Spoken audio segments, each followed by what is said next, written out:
Welcome, everyone. I'm Amy Seeley, president of Seeley Test Pros and LEAP, helping students to succeed on all kinds of tests from 8th grade to grad school throughout Ohio. And I'm Mike Bergen, president of Chariot Learning, helping students with test school and life based out of Rochester, New York. Between the two of us today, we have over 60 years of experience at the highest levels of the test preparation and supplemental education industries. We both love to talk and learn about the latest issues in education, testing, and admissions. So let's get down to tests and the rest. The fascinating topic we want to explore today is preparing teens for college. Are they ready? But first, let's meet our special guest, Carey Dukes. Carey Dukes brings a unique blend of expertise in business management and academic leadership, honed over 3 decades in both the corporate and educational sectors. Currently an assistant professor of management at North Greenville University, Carey has a distinguished career that spans from managing large-scale transportation operations to pioneering new approaches in student retention and academic success. In academia, Carey's focus is on addressing one of higher education's most pressing challenges, student retention. Drawing from his own experiences as a first-generation college student, Carey authored a book and developed a model aimed at improving student readiness and retention, particularly in the critical first year of college.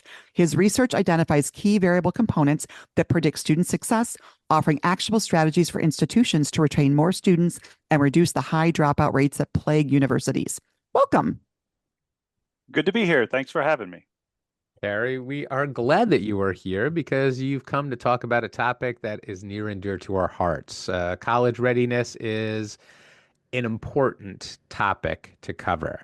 Before we dive into that, though, you really have a rich history in education, in business. We'd love to hear a bit about it. Sure. I like Amy mentioned, I was a first generation college student from my family. I went to a small school in the low country of South Carolina, and I really didn't know what I wanted to do or what I needed to do when I went into college, but I'd been running a paper route the whole time I was in college. So that's what I did while I was in college. And part of my challenge, like I mentioned before, with my readiness for college was, I looked at the schedule and I said, hey, I only have to go to school 2 to 3 hours a day. I can go get another job. So back then, that was the way I approached problems. But obviously now that's part of what I teach my students today is that's not the way to look at it. But I got into industry, fell into transportation and logistics, loved it, loved the idea of putting puzzles together, loved the idea of eliminating waste as part of the process. And that kind of carries over to what I'm doing now, which is teaching at the university level, mostly focusing on freshmen, sophomore, and athletes and trying to help them develop the skills they're going to need to get through not only college, but also in life afterwards. So I am a fanatic when it comes to waste, especially wasted time. So I see that in college freshmen and I try to help them. That's great. It's funny when we look back at how we approached our higher education opportunities, right? And wasted time, that resonates with me. I mean, it was time and maybe there is no such you, thing Mike. as wasted time. I don't feel like it was wasted. I was certainly... wasting time. Yeah. Inefficiencies. Yeah. That's it. That's the word, inefficiencies. And they drive me insane. And people don't even realize it. Just here's a great example. Y'all disagree on whether that time was inefficiently used or not. So yeah, right. No, but it makes sense. But I think you get to the heart of an issue that we discuss again and again when we speak with educators, which is the concept that we kind of expect high schoolers, college students, and young adults to be much better at applying their time and much more clear-eyed about the realities of the world than maybe we were at the same age. Yeah. Do you agree, Carey? I do. And I think that's a false assumption, right? Because it's like I tell my students, in elementary school, middle school, and high school, you attended those, right? You showed up, they walked you through the process of doing it. In college, you're going to college. You made the choice to come here. But that also means you have the responsibility to do what needs to be done in the process. And no one's holding your hand day by day to make sure you're doing exactly what you're supposed to be doing today. And that's a very different prep, right? Attending versus going, there's 2 different activities within the student happening. Absolutely. And that transition they figure it out, but sometimes is a They painful don't all ride. figure I'm it trying out, to do smooth they? it. That's They true. don't- Well, about 70% That's why we're of them talking do, about right? this, because they Well, don't all not figure it out. Exactly. figuring it out quickly enough in some cases, right? To Yes. their Yeah. detriment. That's well, right. Especially week 4. So, Yeah. Well, I think it's interesting that we're talking, obviously, whenever we have these conversations, our headspace goes back to like when we were in high school and we were planning for yeah. college, right? That's the natural Yeah. place for adults or parents to go to. Obviously, though, we don't live in the same times that No. we didn't come up at the same times that our children, our students today do. And I'm wondering, do you think that students today I mean, I feel like we were more prepared, but do you think students today are It's funny. I typically, feel we were less prepared. oh God, well, some people might say I was always an adult, Mike. So there you go. But Which is fine. Uh, You definitely had to assume responsibility at an right. early age. But let's talk about like in general, and we won't even do comparisons, Carey. How mhm. prepared on a scale of 1 to 10 is the average? Can we do that? Can we quantify how With prepared 10 the being the average most prepared, is that our scale, Mike? academic and emotional challenges of college? Yeah. Yeah, it is. I don't measure it that way. I have, another model that I use, but it's probably 50-50 at best. Hmm. And the reason I say that is I wouldn't disagree with you. We are prepared differently than we were when we took time away from what we should have been doing in college. It was to do things that were activity based, whereas now it's attention based, right? They've got all these distractions coming at them and hitting them. That's And such a so great distinction. Mhm. Yeah. it's very different than we were there. We didn't have that. I had 3 jobs while I was in college. Yeah. Some people were doing other activities while they were in college, but today they've got so much coming at them from so many different directions that you really kind of have to push that noise out of their mind and focus them on the task at hand. And it's just different. Well, it is because, right, as far as activities go, you worked your way through college. I worked my way through I college. worked my way through college. Yeah, Yeah, 100%. nobody can work their Yeah. way through a private 4-year college No. anymore. Not even, I mean, it's really difficult considering the kind of jobs we have access Yeah. to, unless you are a Right. successful day trader or something. You're simply Oh, not Bitcoin, Mike. Bitcoin.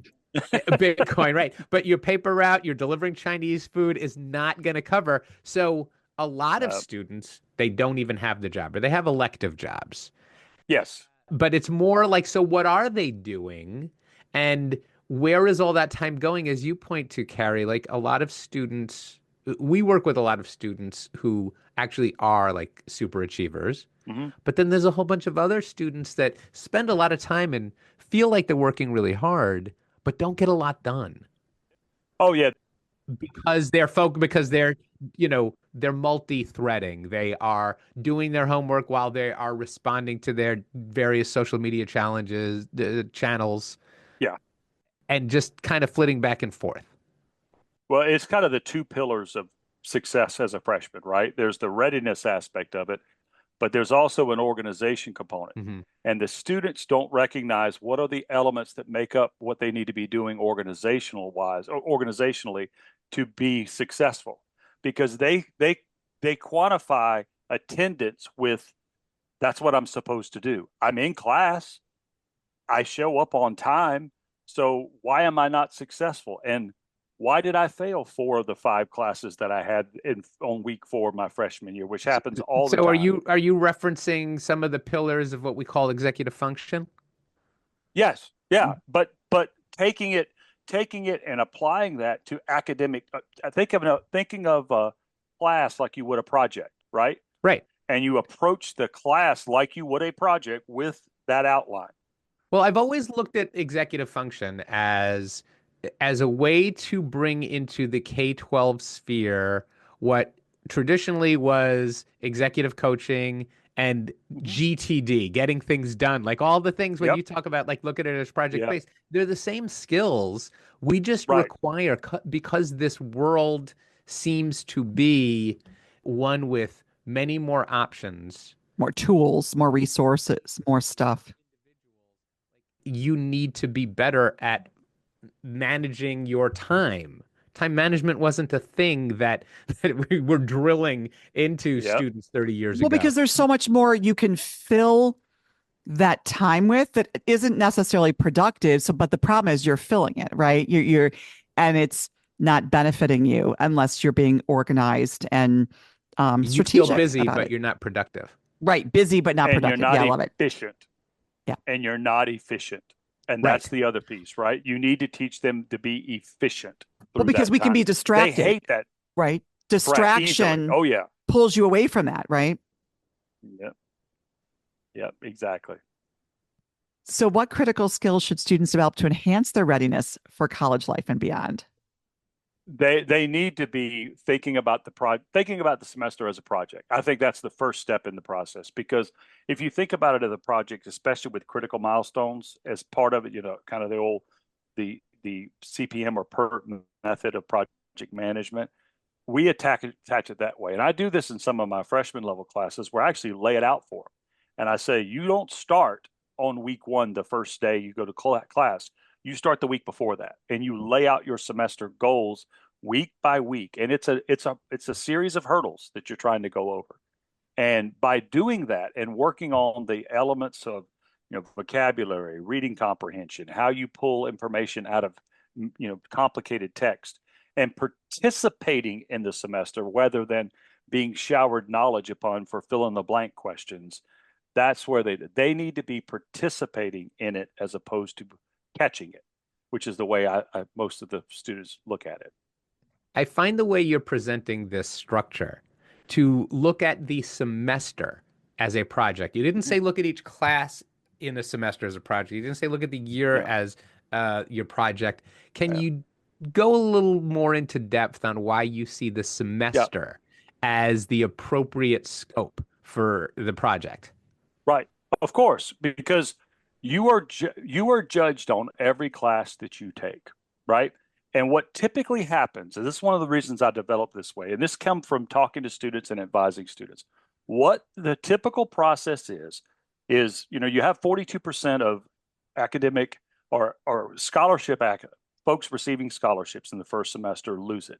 Well, they lose it in week 4, because week 4 is what I call academic Armageddon, which is they've coming out of high school, now they come into college, and they have 5 tests in 1 week, because that's the typical way college semesters break down with the 4 sections. And then they fail 3 of those 5. So what I tell them is, look, the class that you failed counts the same as the class that you're passing. So you have to look at all of them as one unit, and you attack your work week, as you mentioned, your time buckets. I call them time buckets as opposed to time management, because I want them to think about it in those terms. So if I'm done with English, I still have a bucket of time I need to get on my math. I don't want them to just say, well, I finished with English now I'm done for the day. No, all of these are a part of the project, or part of the semester-long project. So we need to keep up with all of those courses over that time frame. Does that make sense? That's kind of how when I teach my students, that's the focus that I'm bringing to them, is to think about it not just because they're used to looking at everything in the micro level, and they need to look a little broader. No, yeah, and I think it makes sense, especially because you're right. Like the rhythms of your college career are dictated on the semester level, not the class. Even though each class has its own rhythms, I initially would have jumped to, you have 5 projects and each one is one of your classes, but that's not a holistic enough view of what you're doing. Yeah. If you do that, which I did some of that initially because they understand that intuitively, but when you do that, what happens? Well, I'm failing these 2, so I'll just stop going to class to those 2, and I can still be successful if I make B's in these 3. No, you can't, because you fail those other 2. So I can't let them off the hook, right? So I put them all in that overarching project. So that's a good point. I never thought about it actually being different. Are you encountering a lot of students that are failing classes in college? No, I'm not. Gonna say grade inflation's a different topic that we cover very often. Well, I was saying, he's describing like the other part of the, not the curve, but the dip. We encounter the students we encounter, right? The students that we encounter are the ones that we teach. And I tell all my students as a freshman, because I come from industry, I don't care if you make a C in a class, as long as you've learned the content. I probably am as difficult a professor to earn an A from as you can imagine. But if you do what you need to do, and usually it takes about 4 weeks for them to realize, I'm not joking about that, because they do fail. If you ask me this 4 weeks after the semester started, I will tell you about 40% of them are upside down. By the time it's over, because the way I structure the class is I'm trying to teach the lesson of perseverance, sticking with it, and doing what you need to do every week. You can't take the time off. And I have some that struggle still, but I don't fail that many because typically they have to earn the points rather than me awarding the points. I look at it, kind of the inverse of some of the way folks teach is you have 0 points, you need 1,000, and go earn them. And they either do or they don't. So we're talking about obviously that these students that have needs that maybe have not been addressed. I'm wondering, what role do you think parents and educators play in trying to help foster this college readiness for students?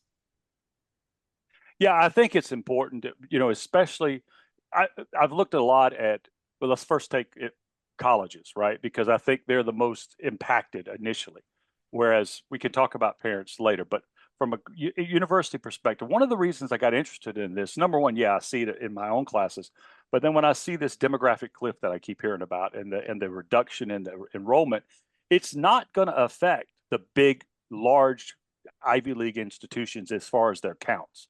It's going to affect those smaller private institutions that are way more susceptible to the retention numbers, right? Because the grade inflation, especially with retention, is higher. The retention is higher at the bigger universities. Amy, did you have a question? No, I'm actually looking ahead of you and wondering, are you suggesting then that those institutions that might be more vulnerable could be more at risk because they might be accepting more of those students who do not have the readiness that would sort of set them up more successfully for college? Not at all. I'm saying that there won't be that many left to accept. That's what I'm saying.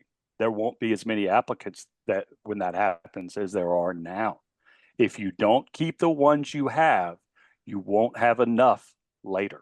Oh, you'll love this. That's what I'm thinking. Last night, an admissions professional to college night said to me that they've had a real shift in how they're viewing students. And this is speaking to that. And he said, we're realizing we don't need more butts in seats. We need to keep them in the seats to graduation. And what you're saying is, and it's a business model, because the idea is, yes, they're already in your sales funnel and you've already closed them, then take them to the finish line. Yes. Which is a real interesting shift. Retention is cheaper than acquisition. Yes, exactly. Right? Yes. Yes, by an order of magnitude. That's exactly my point. And yet I look at the numbers, and when I started studying this, what I was getting to is the construction of the first year experience, right? From the 70s, 80s, and even now, it's really around community, right? Building a connection with community, with the students. And I don't disagree with that. I think that's very valuable. Where I struggle when I talk to folks in that space is, okay, you've been at 30%, you're running first year programs, but you've been at 30% turnover for the last 6-7 years. What are you doing differently to make a positive impact on that number? And I just get looks and, well, we're working on it. Well, okay, fine. Where are the metrics to show that you are? Because if you turn that 30 to 25 or 20, that's real economic benefit to the university that, oh, by the way, in a shrinking application pool could eventually matter, especially to the schools with smaller counts. That's my concern. Yeah, and it's funny that you have to position that in terms of benefit to the institution, because ultimately the institution is supposed to be in the business of helping students get their educations, and yet often that is not the first priority, no matter what they say. Amen. Right? There's like where you're putting your money where your priorities are. Well, to be able to, it's exactly existential. You've got to be able to still be around. Right. But there are a lot of schools that thoughtfully craft that first year, that incoming student experience, and they have their seminars, and they're trying, I think, to integrate some of what you're discussing here as now that you're on our campus, you have to bring this level of skill and this level of efficiency to your educational endeavors. Yeah, and I'm not knocking those programs. Don't take that the wrong way. I'm a metrics guy, right? I'm come from Right. operations. I live in a world where we measure and we measure the things that matter. And retention matters because there's economic impact of that number going up or going down. And if it's not moving, Mike, then we need to let's try to understand why. And I'm not talking about grade inflation. That's not it at all. It's why are they coming and then they're not staying?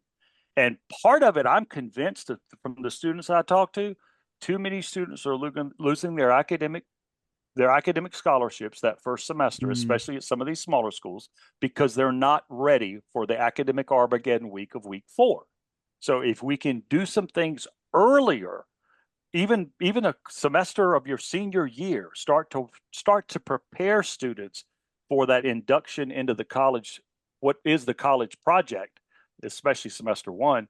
I think we're going to have a better return on our investment as far as trying to make sure that we provide for the students what they need. I look at it as customer turnover. I know it's not in academia, it's probably not, but that's the way I look at it because that's the world I live in.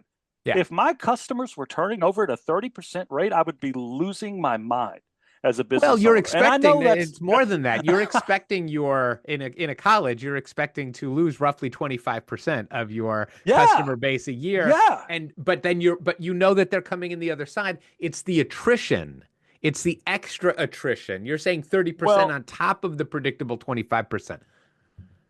Well, is it 20? Should it be predictable? No, I'm not saying I am saying that in a degree, but I'm saying is what if we move that 25 to 15?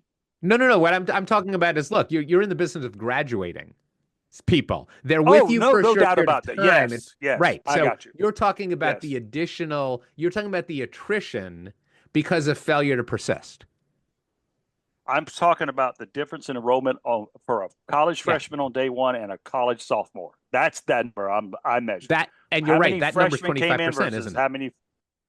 Yeah, it's closer to 30 for some of these smaller schools. It's Wow. like 30, a little over 30%. It's crazy. I analyzed about 1,050, I think it was 1,044 schools because I wanted to understand the question before I started working on the problem. And I said, well, wait a minute. If I have a 30% churn on my freshman to sophomore year students, you're right, I got to replace my seniors. And part of that number is doing that.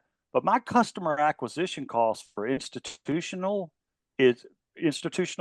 students is a big number. So if I can reduce the number of students I need to attract next year, my P&L is positively impacted.